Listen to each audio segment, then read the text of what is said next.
Hello and welcome to the Soil Corps video for following up on the CEMA 221 contract. Our group, the Soil Corps team, received funding from the USDA and NRCS to help train qualified individuals to perform soil health testing. The goal of the CEMA is to monitor soil carbon before and after an NRCS implemented conservation practice. For more QI resources, visit our website at boisestate.edu/soil conservation. In this video, you will learn what to do after you submit CEMA 221 paperwork to NRCS. You will learn anticipated questions the producer may ask, and you will learn about what happens if you fail to complete the contract. Whom should you follow up with once you submit the CEMA 221 paperwork? There are 3 folks to follow up with. The first is the NRCS field office. You should have received confirmation that you submitted your paperwork. If you did not receive confirmation, we encourage you to ask the NRCS field staff if they have received the contract. Even if you did receive confirmation, we encourage you to follow up with NRCS field staff to confirm it was completed.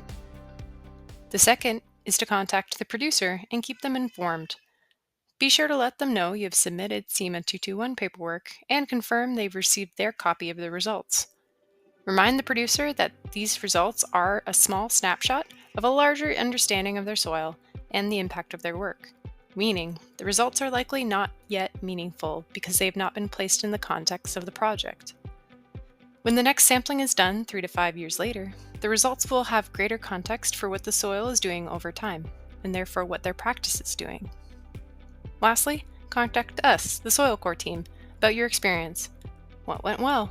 What helped you be best prepared? What could use improvement? If you do have to revise the paperwork, let us know. We are happy to help. There may be some questions that you don't know, and that's okay. Feel free to CC ourselves, the Soil Corps team, or the NRCS staff you're working with. However, here are some anticipated questions that you might be able to field before you reach out to us. Producer might ask, when will I receive payment from NRCS? A rule of thumb is the paperwork you submitted will take 30 days to process. That is, if everything was correctly recorded. If not, the 30 days would restart when you resubmit. This should be a conversation between the NRCS and the producer. Do I have to retake this certification every year? No, you do not. We hope that this training helps you be efficient and accurate as possible for both your time and the producer's. We will have a refresher course that you can use to remind yourself of the specifics. However, you will have continued access to all the videos. Can I be contracted for CEMA 221 in different states? Yes, we encourage you to service a large geographic expanse. Keep in mind that different states might have different timing with their contracts and may not prioritize CEMAs as much as other states. Your CEMA 221 training is good for all the Western states. Please keep in mind that once you are a verified QI, you'll give us your contact information, a small background summary, and the geographic extent you wish to serve. This can be 10 miles of where you live, the whole state, neighboring states, whatever range you can reasonably commit to.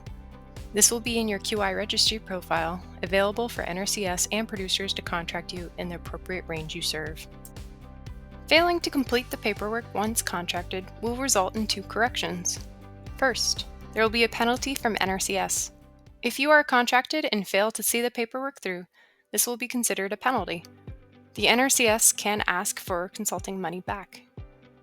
2, you will be removed from the verified QI registry. We will be asking feedback from producers and NRCS staff about their experience with QIs. If the QI did not follow through, or other issues arose, we may remove you from the list of verified QIs on the website and remove your ability to be contracted again. We trust that this will not be an issue, but do want to ensure the producer and NRCS staff that there are ramifications if a QI does not follow through. Here's a recap of what you learned. Double check that the NRCS and the producer have received their copies of the CEMA 221 contract. Give the Soil Corps team feedback on our training program. Next steps with contracting. Expand your range for contracting. Bigger radius, another state? Let us know and we'll update the registry. Remember that failure to complete a contract could result in the penalty from NRCS and could result in removal from our verified QI registry. Now you are prepared to follow up on your CEMA 221 contract. If you have any questions, please contact the Soil Core team at soilconservation@boisestate.edu and follow us on our social media